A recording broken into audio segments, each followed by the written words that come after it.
Bueno, reseña histórica de la empresa. Entonces, empieza con dos dueños, quienes son Sandra Ortega y Cristian Gómez. En su tiempo, en el año 2001, la señora Sandra empieza a confeccionar, es decir, ella empieza como trabajadora en el área de los jeans. De ese tal modo, alrededor de un año, ella ahorra de tal forma de que alcanza a ahorrar para un rollo de tela. Igual se le suma el trabajo del señor Cristian. Unos meses después de haber comprado su rollo de tela, reúnen 3 más. De este modo, la señora Sandra tenía un apoyo grande que era su mamá, porque ella ya trabajaba en el área de la confección y pues sabía todo lo relacionado. Entre el señor Cristian y la señora Sandra, sin experiencia alguna, empiezan a confeccionar su propia fabricación y de ahí nace su primera producción.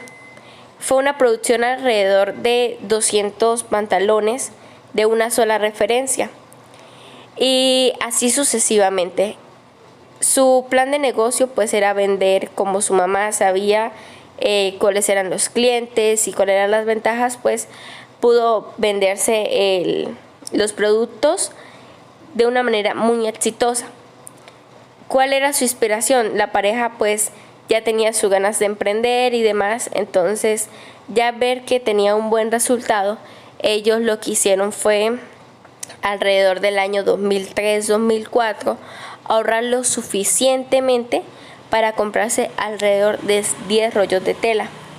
Entonces ahí fue como quien dice, surgió su empresa pequeña y ya registraron su marca alrededor del 2005. El 2005 la empresa se llama Melissa Jeans. Cuenta quiénes son sus dueños, Sandra Ortega y Cristian Gómez, y su logo pues no era algo muy fuera de lo común porque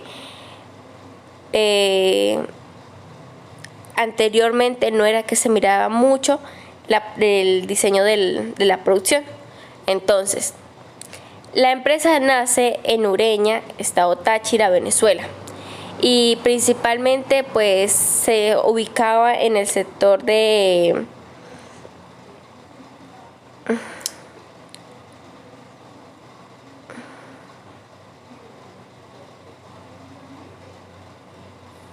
se ubicaba cerca del sector del cementerio. Bueno, luego de esto, ya los dueños, al tener todo constituido, pues empezaron como que a mirar cuáles eran sus mejores opciones. Entre esas, miraron la opción de comprar una casa de tal modo que en esa casa se pudiera tener la producción, el mismo taller donde iban a tener sus propios operarios. Entonces empezaron con 6 operarios y les fue muy bien. Consiguieron un plan estratégico. En Venezuela para ese entonces la producción de los pantalones se vendía demasiado bien. Era cantidades extraordinarias. Alrededor del 2007-2008 la pareja ya vendía alrededor de 20.000 prendas al mes. Al ver la cantidad del flujo de que se podía vender, el señor Cristian toma la decisión de él mismo viajar hasta el centro de Venezuela, Caracas, la ciudad, a vender con los mayoristas. Entonces él, sin conocer la ciudad ni nada, se emprende a conocer ese nuevo sitio y con ayuda de un familiar pues se pudo como situar. Entonces él agarró su carro, su camioneta y se fue con sus prendas, sus modelos, a ofrecerlos. Resulta que se posicionó en un lugar muy bueno que era cerca del cementerio de la ciudad de Caracas, y allí se situaba en el pasillo donde estaban todos los mayoristas, y pues les fue muy bien porque aparte que él pudo lograr tener 2 locales centrales de la ciudad, igual vendía con los mayoristas.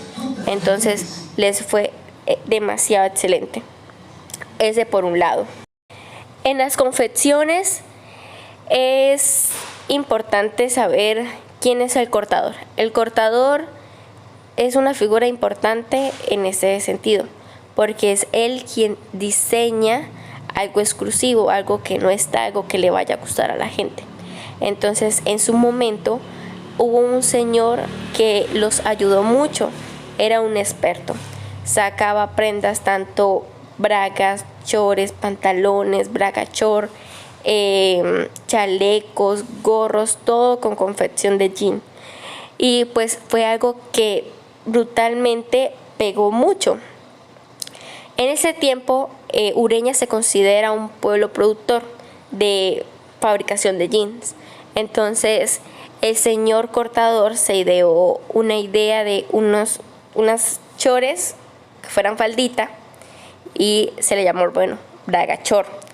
Esta bragachor se vendió muy bien. Se vendía solamente de esa colección alrededor de 10.000 prendas al mes.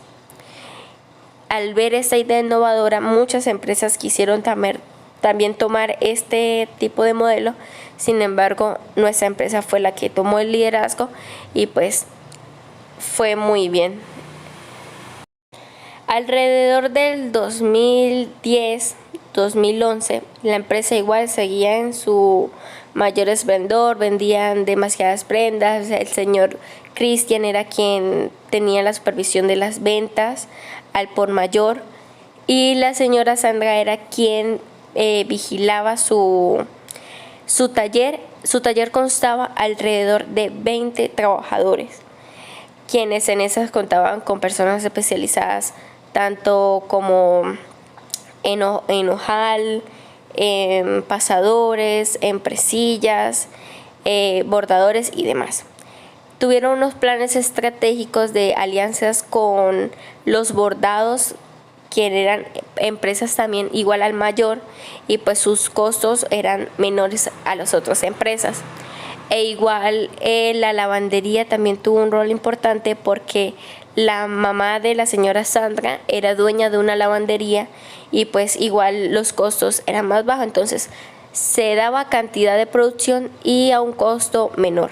Entonces pues era una cosa que les favorecía a la empresa. Alrededor del 2015, cuando ya hubo el problema económico en Venezuela, aquí es donde juega un papel importante en cuanto a las decisiones.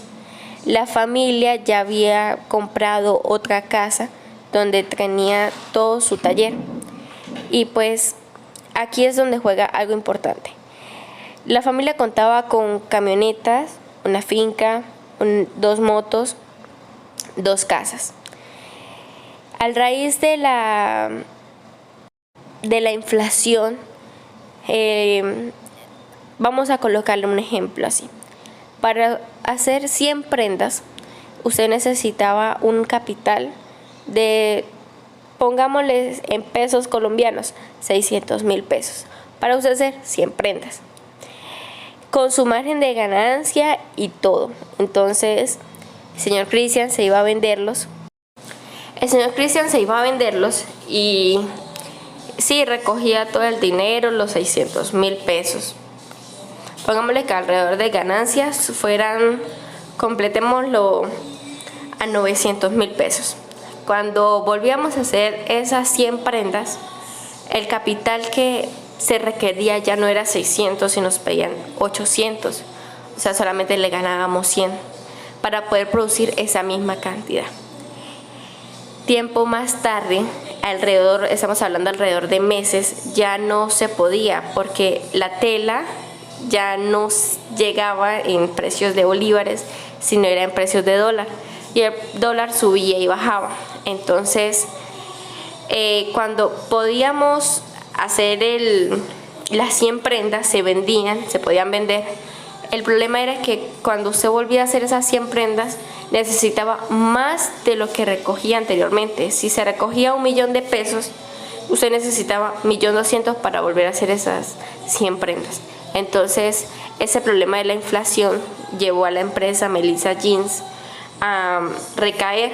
Entonces, el señor Cristian toma la decisión de vender su camioneta para comprar tela y tenerla ahorrada. Sin embargo, el proceso de lo que era hilos y demás cosas que se necesitaban para el pantalón, la prenda, no se conseguían, el precio era muy caro. Tomamos la decisión de comprar los productos en Colombia, sin embargo, la devaluación del dinero era impresionante y pues no daba la base. Entonces, la empresa tuvo bastante pérdida porque perdió su camioneta, se vendió una casa, una moto, cosas materiales que pues no se pudieron recuperar después. La empresa duró parada alrededor de 5 años por temas económicos de Venezuela y demás, se paró totalmente. Alrededor del 2018-2019, la señora Sandra se muda con su familia a la ciudad de Cúcuta, en Colombia, por lo cual ella allí decide trabajar como operaria, pasar de ser su propia jefe a ser una operaria de otra persona. Entonces, allí, al ver lo duro que era el trabajo y lo mal pagado que pues se daba, ella decidió tomar un capital, vender su carro y de esa manera pues comprarse unos rollos de tela y volver a producir, aunque en Venezuela estuviera la situación mal. Ella se viene nuevamente a Venezuela, a Ureña igualmente, y empieza a producir sus propias prendas. No era la misma cantidad de las 20.000 prendas que se podían vender anteriormente. Solamente sacaba producciones alrededor de 80 prendas por modelo y pues las ventas eran bajas. Igual hubo una asociación con su primo, un familiar, que está en Puerto Ordaz, en el occidente de Venezuela, y allí él comercializa las prendas. Entonces, acá hay algo fundamental que juega en la situación en Venezuela, porque el precio del bolívar no sirve para usted tener un plan de negocios. Entonces, la única oportunidad que se vio para volver a renacer como empresa fue produciendo en dólares. Para volver a retomar la empresa, teníamos que hacer una asociación. Ya Melissa Jeans pasó a ser Diesel DJ. Diesel DJ es el nombre de la empresa del hermano de la señora Sandra. Es una asociación y trabajan la señora Sandra, su madre y el hermano. Es una empresa familiar. La empresa ya cumplía con todas las de la ley, tenía Sencamer, precios justos y demás, pero la comercialización de los pantalones se hacía en dólares. Entonces, ¿cómo es el asunto? Para poder renacer nuevamente, todos los materiales en cuanto a botones, hilos, cauchos, se compra en Colombia, en Cúcuta. La tela se compra en Venezuela, pero es tela importada, por lo cual se paga en dólares. Entonces, se construye un pantalón con precios bajos, se manda a Puerto Ordaz. En Puerto Ordaz, la mercancía, el empaque como tal, la mercancía se vende en dólares. Entonces, allá el punto lo puede vender en bolívares, pero a precio de dólar como está el día. Las ventas hubo un tiempo donde fue mala por cuestiones de la pandemia. Sin embargo, la idea del vendedor en Puerto Ordaz fue vender cerca a la frontera con Brasil, en un pueblo minero. Entonces las prendas se vendían en oro y el mismo pueblo tenía sus asociados y no dejaban salir ese oro, o sea, ellos mismos les daban los dólares. Entonces fue la única manera como que se dio para que se pudiera vender la producción. Entonces los dólares los cambiaban por bolívares para que los bolívares lo pudieran transferir en pesos y se pudiera retirar acá, y de modo que así pues hubiera un flujo. Cuando pasó la pandemia, esto se paró un poco, e igual acá en Venezuela hubo el día de que habían semanas de paro y demás. Entonces fue algo que impactó igual a la empresa. Entonces la idea de la señora Sandra hubiera sido, vender por internet y así sucesivamente. Actualmente la empresa va muy bien y pues tiene el objetivo de conseguir más vendedores. Ahorita se dio un vendedor en San Cristóbal que vende para los pueblos del Táchira y pues ha surgido muy bien. Y hoy en día pues se sigue produciendo y demás. Esa es la reseña histórica de la empresa.